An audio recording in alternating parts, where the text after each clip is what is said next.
Welcome to the Princeton Photographs Division object lesson. This evening's topic is gadgets from the Harrison Ewing collection. My name is John. I'm a reference librarian in the Princeton Photographs Division. Today, my colleague Sarah will be helping me out on the chat. Please feel free to introduce yourself in the chat, but be sure to select everyone from the drop-down menu. We'd love to hear where everyone's coming from and what they think about the presentation. Before we get started, we want to mention that we will be answering questions at the end of the presentation. If you have any questions, please put them in the Q&A, not the chat. A colleague will be tracking your questions in Q&A so that we can be sure to address them at that point. Also, we will tell you this again later in the presentation, but if you would like us to send you a PDF copy of the slides from today's presentation, you can contact us through our Ask a Librarian service.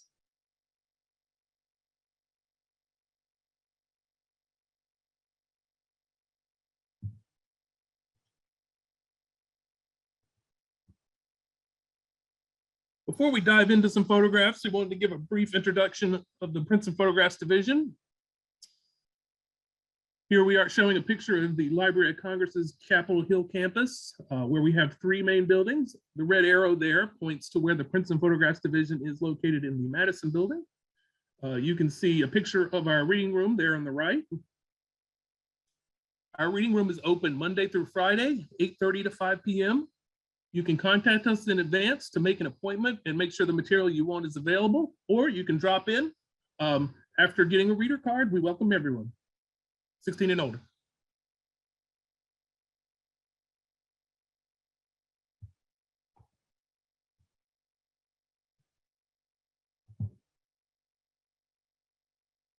Tonight, I'm going to talk and show you some of the various gadgets I've come across in the Harrison Ewing collection. I was first drawn to the Harrison Ewing collection by the wonderful array of photos showing life in Washington, D.C. and the surrounding area taken in the first half of the 20th century. Here's a small sample of Harrison Ewing images from our catalog. You can search the Harrison Ewing collection in the Princeton Photographs online catalog at the link posted in the chat.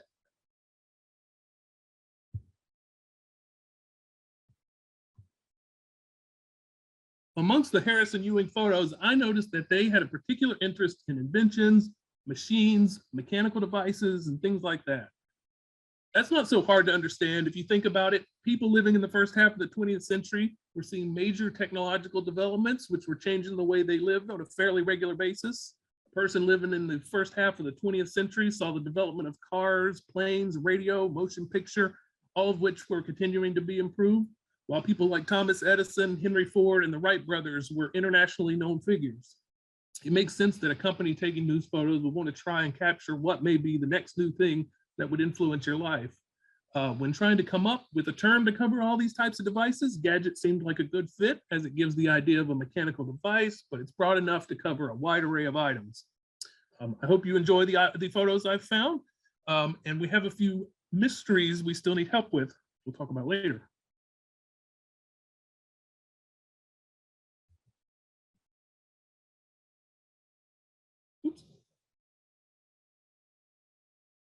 So first, a little about Harrison Ewing. Harrison Ewing was a Washington, D.C. based photography studio, which made both studio portraits and news photos. They were founded by George Harris and Martha Ewing and opened a studio at 1311 and 1313 F Street Northwest in 1905. Our collection of their images goes into the 1940s and consists of around 50,000 news images and 20,000 portraits. Over 41,000 of these images are currently scanned. Here on the left, you can see the original look of their headquarters. Then the second photo there in the middle is after they added a floor to the top and redid the front. And the third photo there shows George Harris and Martha Ewing in 1947.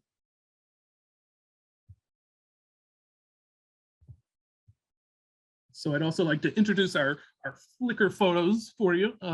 For over 14 years, we have been posting photos to our Flickr Commons page, encouraging people like you to view and discuss selected images from our collection.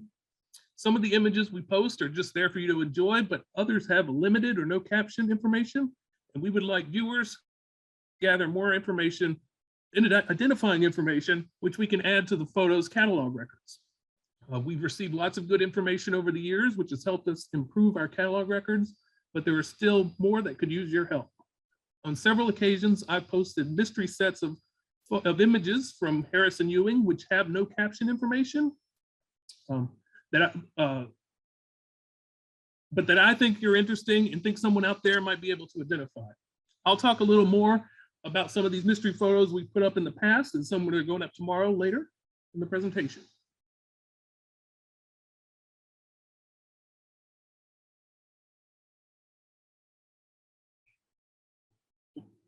Pardon me. We're going to start with radio. Harrison Ewing loved radio. This includes both point-to-point radio and broadcast radio. Experimental and amateur radio broadcasts were first made in the DC area in the first decades of the 20th century. In December of 1921, 3 DC area stations were given broadcast license from the Commerce Department. This led to an interest in radio from both those wanting to listen and from those wanting to adapt and create better equipment. Here we see some DC celebrities, I guess, with radio sets. That's Herbert Hoover on the upper left. Underneath him is Herbert Hoover Jr. On the top right there, that's Charles Evan Hughes, who was Secretary of State and a Supreme Court Justice. At the bottom right there is Hubert Work, who was Secretary of the Interior. And I have no idea who the 2 men in the center are, but I like that they centered it right in front of the Capitol building.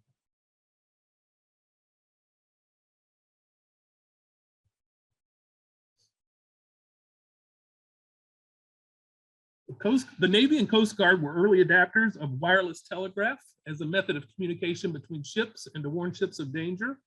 They also did their own experiments with new advancements. If you lived in Northern Virginia between 1913 and 1941, the most notable landmark were the Navy's radio towers, nicknamed the Three Sisters, that you can see there in the photo on your left. On the right is a photo titled Radio Central Navy Department. It was taken around 1923. You can see they have a wide array of equipment in the room there. There's some wire loop antennas back here. There's some other devices here and in the background. It looks like some wires going around the room.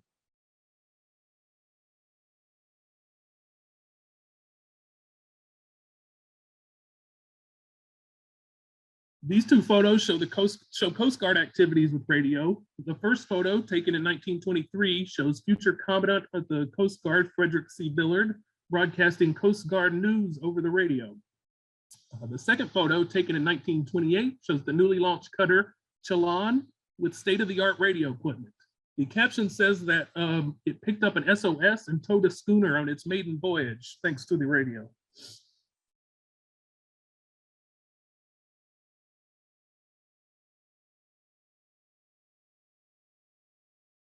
Walter Reed Hospital for Army veterans found radio to be a good form of entertainment for their patients.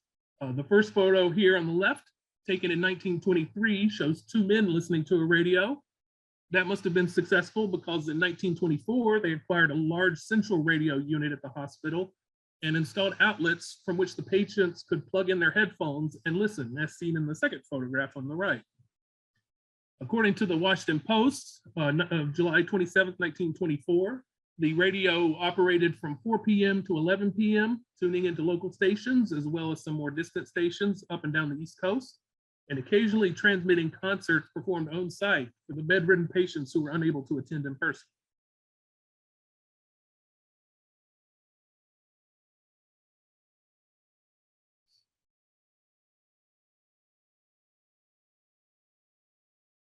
Early radios, especially those used by people trying to receive signals from long distances, use large wire loop antennas.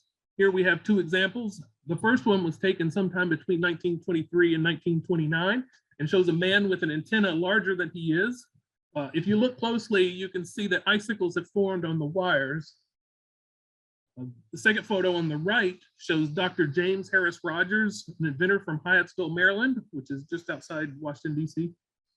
Harrison Ewing took several photos of him with his equipment.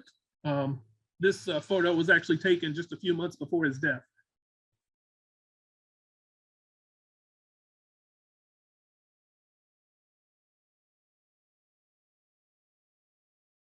Having a radio in your car may seem commonplace to us, but back in 1924, experiments were still being done to make this happen. This car here with large antennas on the front and back was created by the Potomac Electric Power Company. I'm not certain, but it probably relates to what I found in a July 22nd, 1924 Washington Post article stating that the power company had set up a transmitter to communicate between its headquarters and its power plant if the phone lines went down. And it was also considering placing radios in their repair trucks so their workers could communicate to headquarters if there wasn't a phone around. You can see here they've put a large antenna on the front and the back. I'm not sure it's how secure it is, and I wouldn't want to hit any low branches, but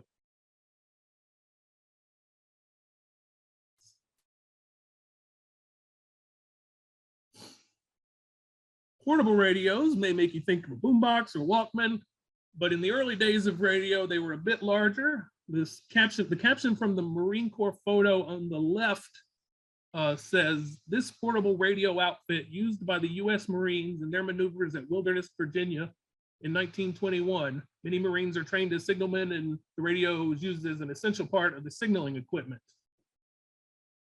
If that's the portable version, I hate to see the non-portable version. The photo on the right was taken a few years later. While probably not as powerful as what the Marines were using, this much more portable unit was created by Brent Daniel. It comes with a handy carrying case, although it could be placed in a mahogany case when used in the home. And you can see, if you look here, you've got your speaker there, and you've got some backup batteries down there, so you're good to go.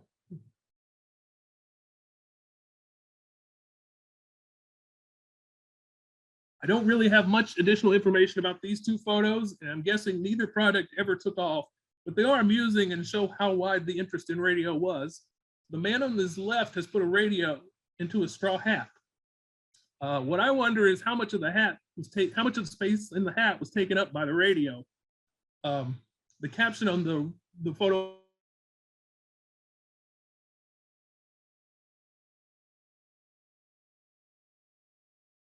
on the right says radio nut. It means we put a radio nut shell. So if you ever thought of putting having a coconut radio, you can thank Mrs. Zamora.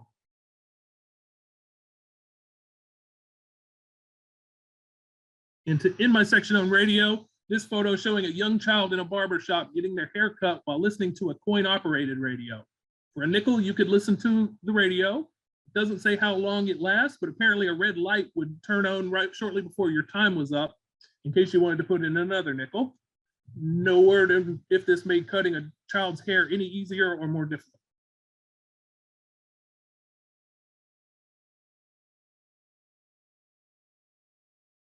Moving on to the next section, the census. Harrison Ewing took a particular interest in the machines that were used by federal government agencies.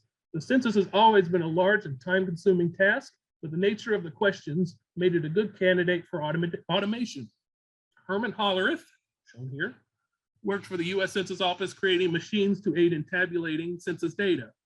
This made it quicker and more cost-effective. The company he founded went on to be combined with several others and renamed International Business Machines, or IBM. This portrait of Hollerith comes from a different collection, not Harrison Ewing. If you've never heard of him, look him up. He's a pretty interesting person.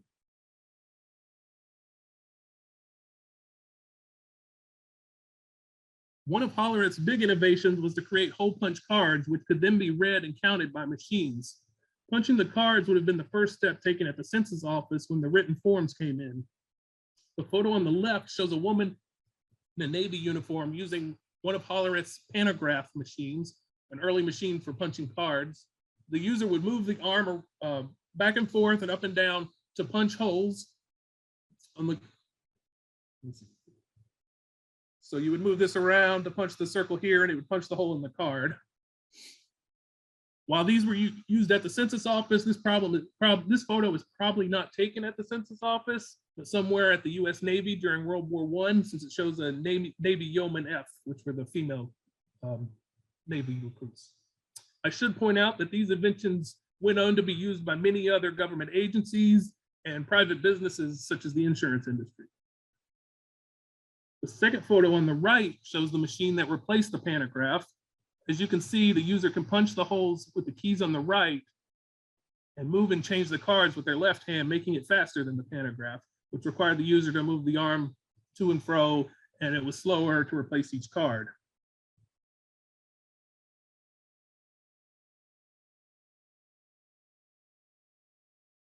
Next, the hole punch cards would move to the sorting machine, shown here on this slide. These photos date from around the time of the 1920 census. On the right, you can see a man entering the cards into the sorter, which it takes the cards across and drops them into the slot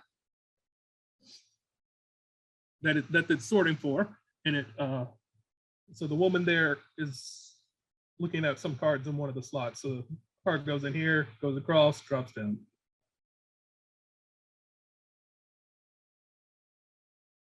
This photo taken around 1940 shows the updated sorter that they were using at that time. It looks a bit differently, but it works basically the same.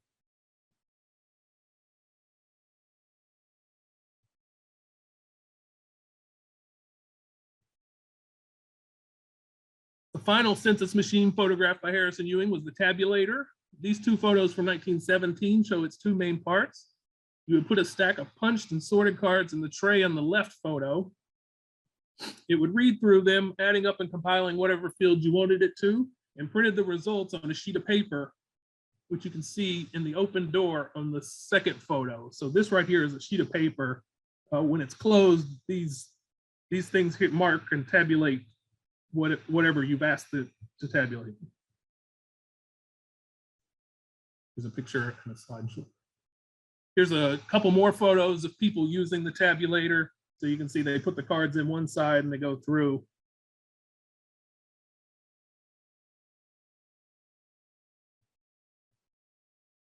A couple more tabulator photos. These photos are from 1939. Some material, so on the left there, the woman's dealing with the older version of the tabulator, which I showed you before. This machine right here is the newer model of tabulator they had introduced. The second photo there on the right shows a woman displaying one of the printouts made by the tabulator. Since we have very high resolution scans, I zoomed in on it. It may be a little hard to read on this slide, but it says at the top, it says calendar year 1939, mortality result slip number 16, area North Carolina, my home state. Then it has areas numbered off. So the first one is area 7. Apparently they had 46 mortalities, I assume, and then it's divided up into ages. So under 1 was 0, 1-year-old was 14, 2-year-old was 5, 3. So you can see all the tabulations for whatever field you were looking for.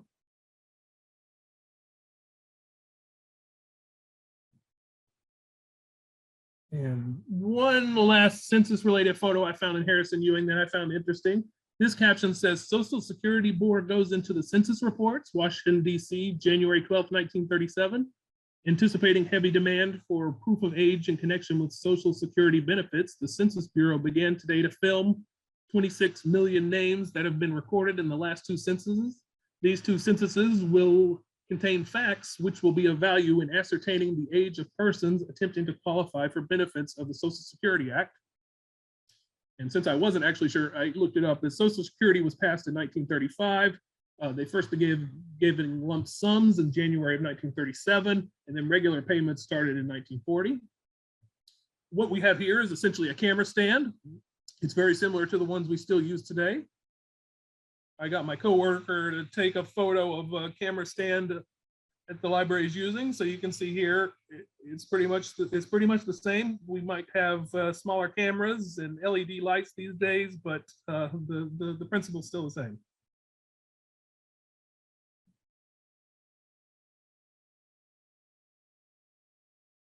Harrison Ewing also loved the Bureau of Standards. There are over 100 photos identified as being taken there, and I'm pretty sure many of the unidentified photos came from there as well. The Bureau of Standards was founded in 1901 and was formed out of the Office of Standard Weights and Measures, which was a division of the U.S. Coast and Geodetic Service in the Department of the Treasury. Over time, they tested many different types of items and developed standards for an array of industries. That's where the gadgets come in. I'm not going to lie and say that I fully understand what all of these devices do. In some cases, I just thought they were very interesting photos. but any additional info is welcome. Luckily, many of these had pretty good captions, which I will read out to you.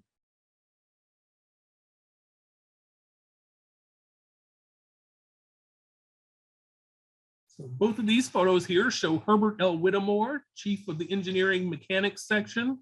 The photo on the left shows a huge 1,600-pound porcelain insulator, like one that was going to be used as the base for a 640-foot mast at a radio station WGY in Schenectady, New York. The caption says one of the insulators successfully withstood a pressure of 800,000 pounds, while the second broke when the pressure was boosted to 2,180,000 pounds. The hydraulic jack is capable of exerting 10,000 pounds pressure. The second photo here, which I just really like as a photo, shows Herbert Whittemore with a device he created to determine errors in load testing machines. It won him the 1937 Edward Longstreth Medal from the Franklin Institute.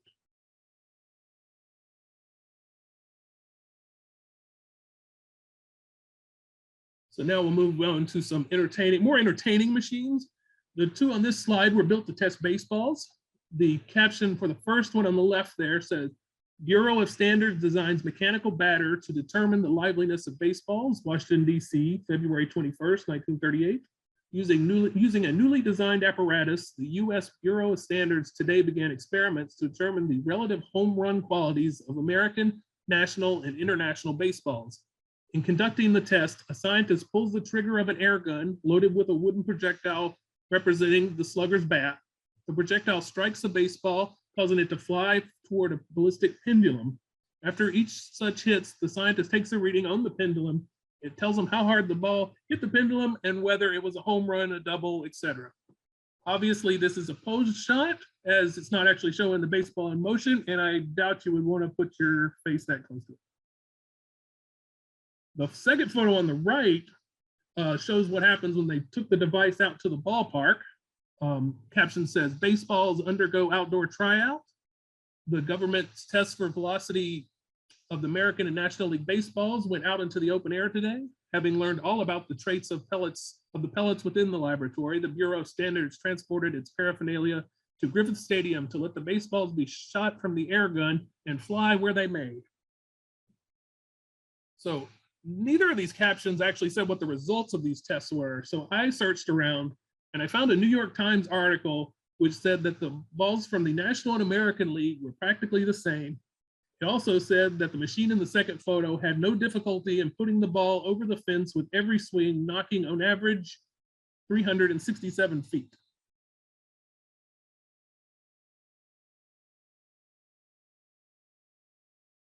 I think the captions for these two photos say it all. On the left there, hosiery testing machine, Washington, D.C., March 23rd, 1938.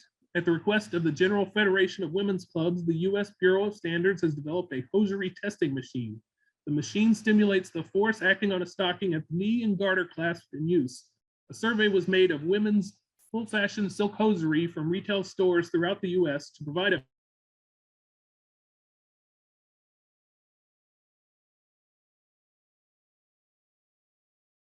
basis for the performance specification. The hose pulled over this part of the machine here, and I assume this stretches and whatnot.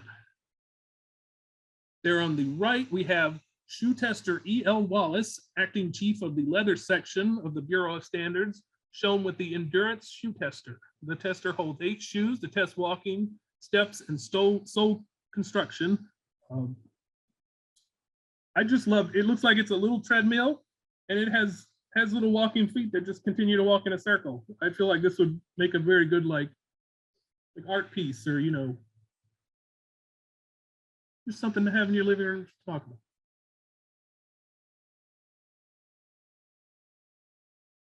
The Bureau of Standards was also looking out for your home. Here in the first photo is probably one of the simplest machines I'll show. It's just a pendulum that swings and chips a plate. The caption says the Bureau of Standards breaks up plates for a reason. Just about everything manufactured in this country is made the subject of tests in the Bureau of Standards here. Even the dinner plates used in restaurants go through a series of tests in order that the government will know just how long you can expect to last in usage.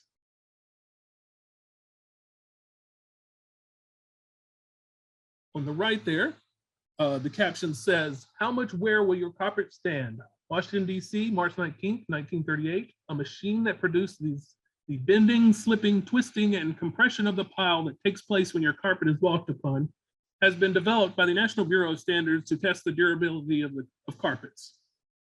I should say, like, one of the things I like about these Bureau of Standards photos machines is that they look kind of homemade. They kind of look like they just threw some stuff together. I mean, you've got a weight here on a string, it looks like, and you've got some stuff that you've got a little motor here, and I assume this is the carpet, and then this runs on it, but assume it works very well. So anyway, I like those machines. So on to a couple more. The first photo here shows the radio robot. Ralph Stair of the Bureau of Standards has invented the radio robot, an electrical and mechanical troubleshooter for radio receiving data. It is almost a human detective in finding radio troubles, testing and pepping up vacuum tubes, testing radio parts, and complete receiving sets, both alternating current and direct current, and is a portable power pack. The second photo, the caption says, "Test electric light bulbs for Uncle Sam." Washington, D.C., March 21st, 1938. Purchasing on average 4 million electric light bulbs annually, Uncle Sam is probably one of the largest users of light in this country. The National Bureau of Standards sees that the government gets its value received in purchases by continually testing the incandescent lamps to determine their life and the amount of light they give. Using a special machine designed by the Bureau, Louis Barbrow is shown measuring the amount of light given by a lamp.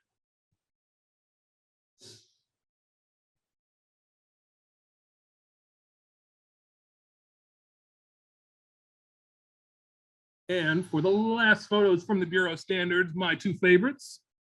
The first one on the left was actually identified by one of our Flickr viewers. Our caption now says, "Vivian Leroy Chrysler, an acoustics researcher at the National Bureau of Standards, Washington, D.C., looking over a loudspeaker horn used in sound penetration tests." It looks like this machine has a speaker taped to a board, which is attached to a machine which spins. I would really love to see this thing in action. The second photo here appears to show the same machine, but without the speaker attached.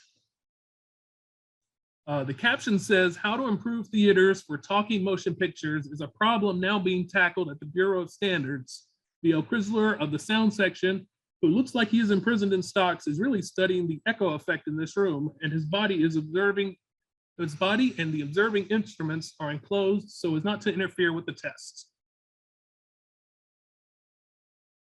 I just think that, every day he goes home and tells his wife, it's just another day at the office, just another boring day.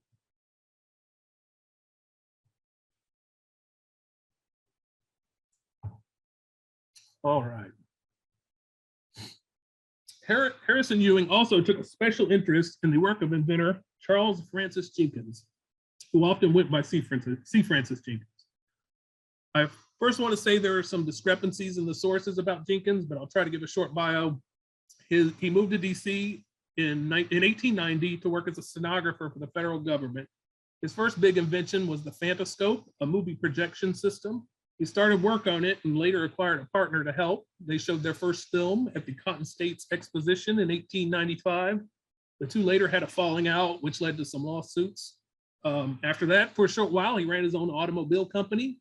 One of his innovations there was to put the engine in the front of the car instead of under the seat. For many years, he worked on a mechanical television set, which he called the radio visor, that broadcast over radio waves. In 1928, he started the first television station in the US to broadcast to those devices. He held over 400 patents in a wide array of disciplines. I keep finding him turn up in photos where he's not even listed on the caption, including the photo I used here. I cropped it, but the photo simply says "radio meeting Hoover called." But I noticed him immediately. If you ever come across him in any of our photos and his name isn't listed, please let us know and I'll be glad to add it.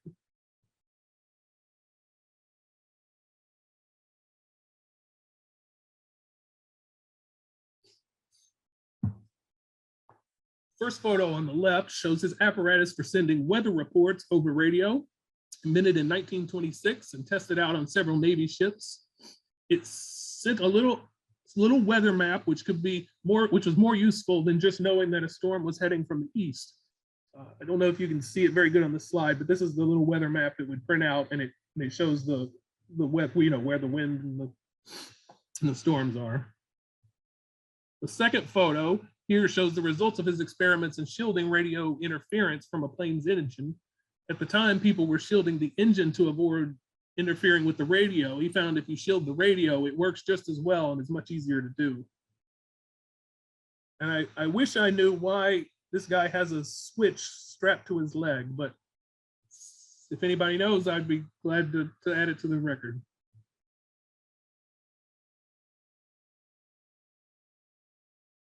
So most of the photos that Harrison Ewing took of Jenkins show him with various versions of his mechanical television. I don't fully understand how his various iterations of this television work, so I'll leave it up to you to look that up if you're interested. This earliest photo is taken sometime in 1922. It's a little dark and hard to see, but the device has two rotating discs right here. He's also drawn a diagram of it looks like the disc here and something else up here.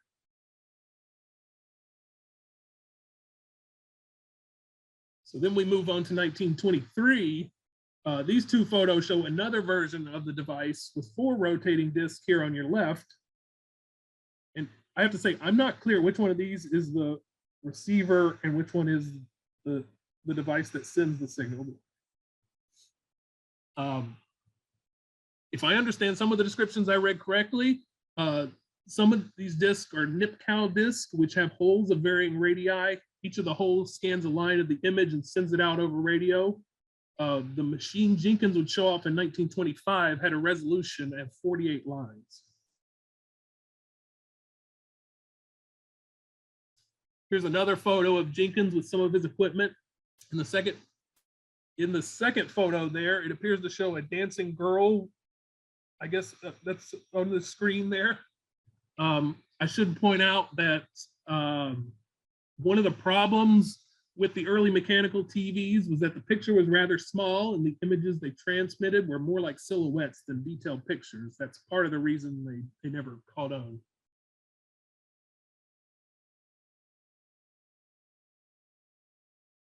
So these are the latest photos they have in Harrison Ewing with Mr. Jenkins from around 1928. In this first photo, it shows his mirror drum receiver.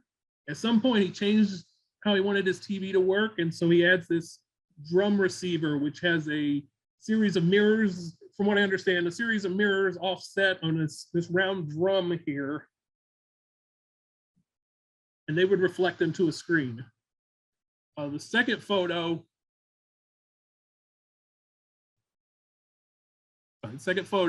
was his latest idea to produce a larger picture in less time. It's a grid of 48 by 48 photoelectric cells.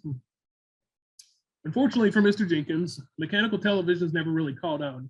His television company was bought and sold to RCA, which immediately stopped production of the television and the broadcasts. Developments in electronic television were set to give better picture at a lower price, so that's where the future of TV led. Although Jenkins continued to work on developing his mechanical televisions until his death in 1934.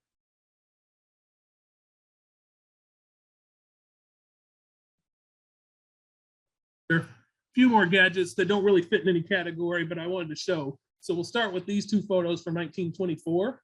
The first one on the left has the caption, "The latest in electric baseball scoreboards. George Coleman, inventor of Washington, is shown here with the mechanism of his new scoreboard." The second photo, which isn't from the Harrison Ewing collection, but it's from the National Photo Company, shows what people saw on the other side of the screen. The lights were behind this painted sheet here, and they lit up, so you can kind of see how it looks like a baseball diamond here. The July 24th, 1924 Washington Times had a brief article saying that pitching, batting, running, sliding into bases, umpires giving decision, all in action is shown. This is at the President Theater in Washington, D.C. Apparently, they had a radio broadcast that went along with it, although it said they replayed the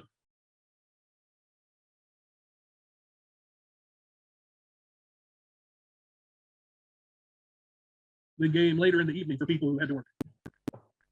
So the first photo here on the left, I included more because of the woman than the invention she's holding. She's Beulah Louise Henry from my home state of North Carolina. She held 49 patents and made over 100 inventions. Here she's holding an air baby doll, which can be bathed and looks more like a real baby than any of its kind. That's the caption, not my opinion. Among her other creations were several other doll-related inventions, typewriter-related inventions, sewing machine improvements, an ice cream freezer, a can opener, and much more. She's a very interesting lady. Go check her out. The second photo here shows Bornet L. Bobroff of Wisconsin with his electric tally board. He had made one of these tally boards for the Wisconsin Assembly, and he was trying to get the US Congress to acquire one. Unfortunately for him, Congress didn't take him up on it. So it would light up and say, you know, yay or nay beside their name. There would be different colored lights.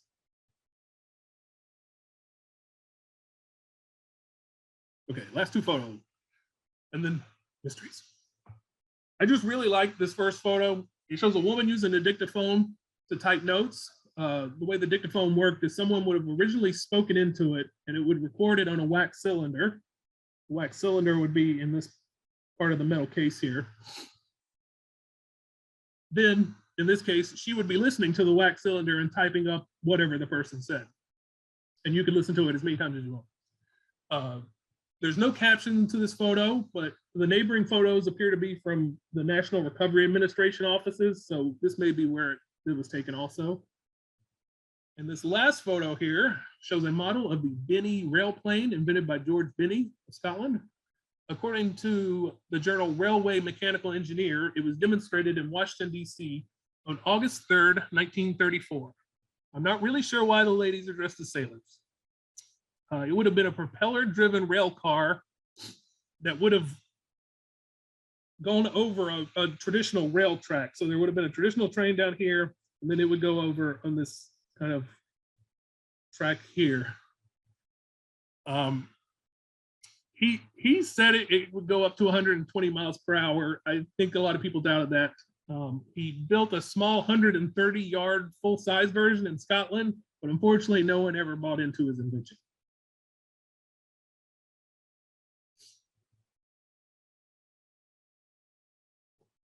All right, mysteries.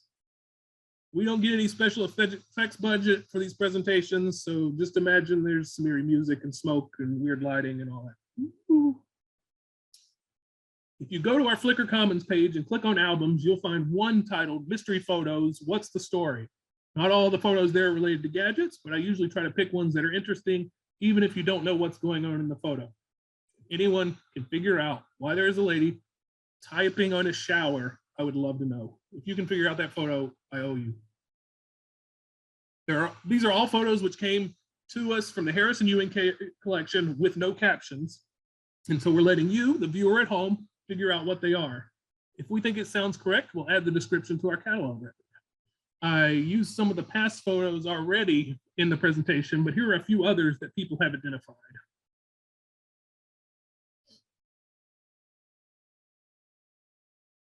So these might be my two favorites of the ones people identify. The one on the left there, after some creative guesses, someone was able to identify as a phrenology machine called a psychograph. Apparently it would, well, if you believed it, that kind of thing, you would apparently read the bumps on your head and tell you your personality. Apparently these were available until sometime in the 1930s and could be found in places like department stores and movie theater lobbies. I got the idea from a couple things I read. They were more like kind of novelty things, at least to most people. And this last photo here on the right, I like not because of devices, which are artificial breathing devices. It's because of these poor guys' faces. I hate to know what they went through to get this photo. I mean, look at this guy on the left here. He won't even look at the camera. They've still got dress shoes on. I don't know I don't know if this is before they've been in the water or after, but they're all humiliated, I think. All right. And now, like I said, the fun never ends in Prints and Photographs division. We are loading 22 new mystery gadget photos tomorrow to our Flickr page. I put a few of them here just as a little preview. I'm not going to lie. Some of them are probably pretty difficult to figure out and will require someone with specialized knowledge. But even if you don't know what they are, we'd love to hear what you think. You're more than free to comment. Trust me, I read every comment. I'll try to reply even. He's holding $1 under this thing. I don't know what it is. So I would like to thank everyone for attending tonight. Like I said before, if you would like copies of the slides, please send a question to our Ask a Librarian page requesting the slides, and we can send those out tomorrow if you send in your question. We'll now go to some of the questions that have been asked.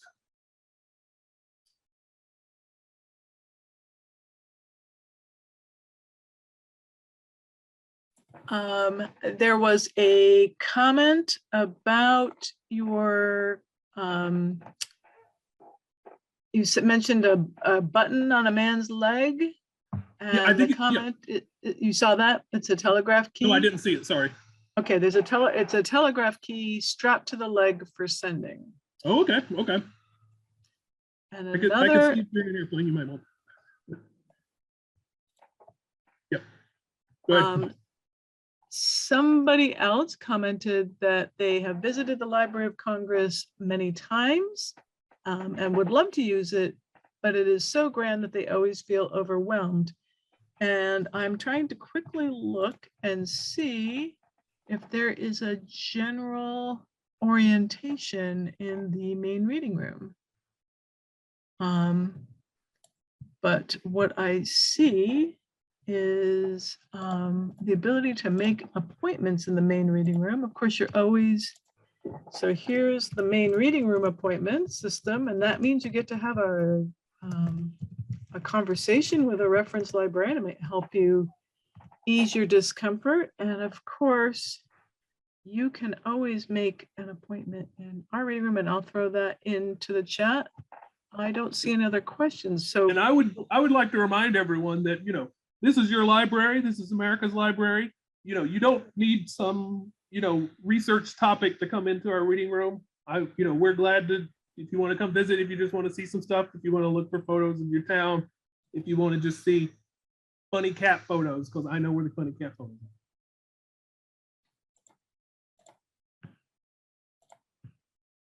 Actually, I think we found another funny cat photo today from one of my coworkers. Yes, we did, didn't we? It was from the Copyright Office.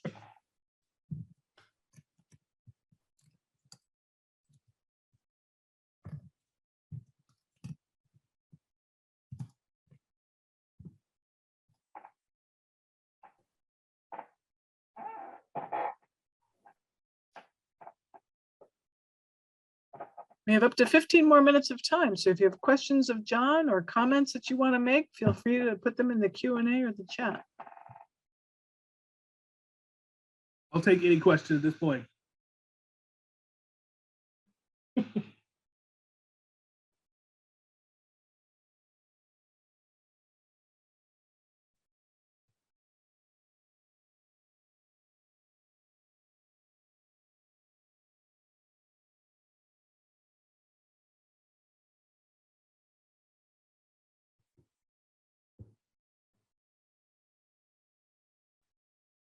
So I suggest if you have the chance to just go into our catalog sometimes it's just fun to browse around.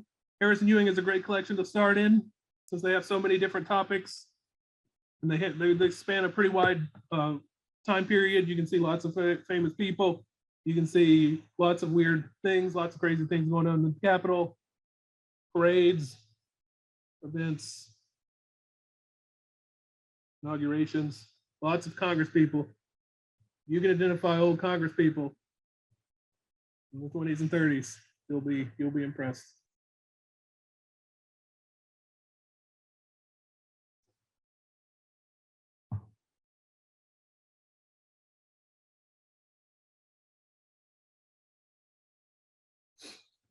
So I see a question from Helena.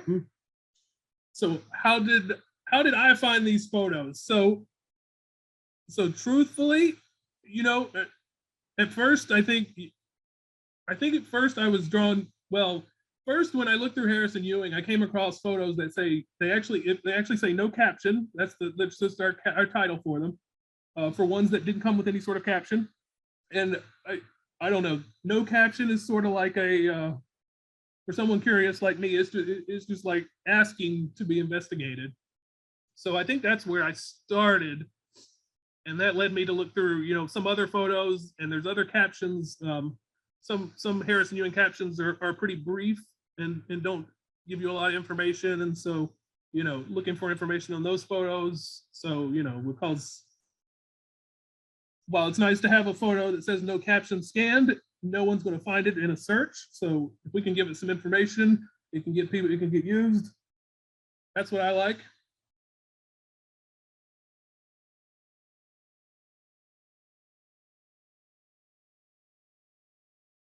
And if you want to look for additional gadget photos in Harrison Ewing or in any other collection, so like I said, you know, some of the subject areas I went over are good places to start. The Bureau of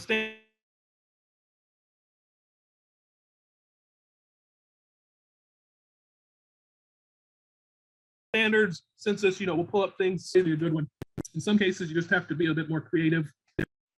In some cases, you know, Harrison Ewing, I'm not sure they knew themselves what they were taking a photo of. So sometimes the captions can be a little minimal, but that's part of the fun in browsing around. Thank you. I thank you everyone for coming tonight. Please come again. Please check out the webpage. If you're in DC, feel free to drop by.